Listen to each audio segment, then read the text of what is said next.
They might not have thought it before, but if anyone thinks someone should be fired over the play-in game, it might be Suns fans. They make the playoffs for the first time in a decade, and for their troubles, they get the defending champion Lakers with LeBron James and Anthony Davis. Joining me now from Locked On Suns, Brendon, Kleen, and Brendon.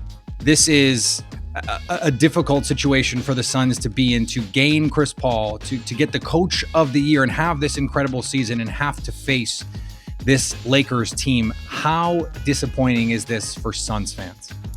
Suns fans are ready, I would say. I think they're excited to just see what comes, but no, it's very, I don't know if unfair is even the word, but disappointing. You have this incredible year and you end up kind of getting thrown to the wind a little bit. It's not unlike baseball. We see it across sports, but yeah, it's going to be a test. Let's put it that way.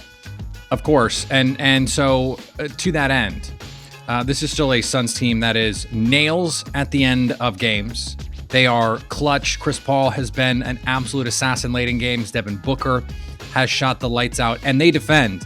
But this is a difficult matchup for them with Anthony Davis and LeBron James. So if the Suns are able to make this playoff trip not for naught, right?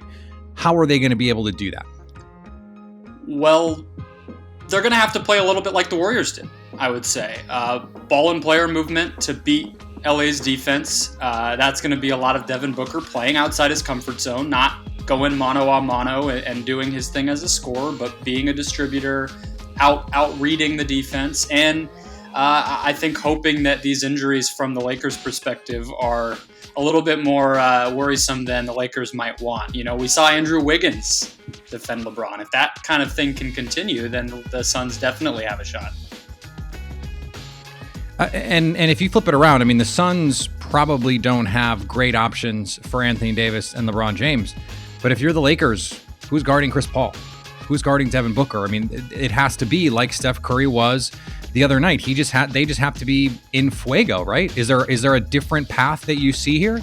No, you're right to ask the question. All three matchups we've seen with these two teams, they were selling out entirely to stop Devin Booker. They're sending 2-3 guys at Booker, at Paul when they have the ball, and I imagine that's what we'll see a lot of. You can afford to do that when Anthony Davis is on the back line, but it's going to be, to me, it's going to be Booker making those smart plays. It's going to be Chris Paul doing the scoring that we saw him do in the bubble, the first round series when he was with Oklahoma City last year, where he really became much more of a scorer.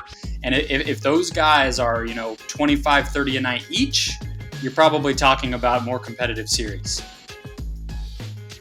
So that leads us to, I think, the most simple question in this series is, what is it going to take? What is it going to take from Phoenix to win this series, to really, it's kind of crazy. We're talking about a 2-7 matchup, and we're talking about the Suns springing the upset. That's how it feels. The Lakers are the favorite in this series. It's wild.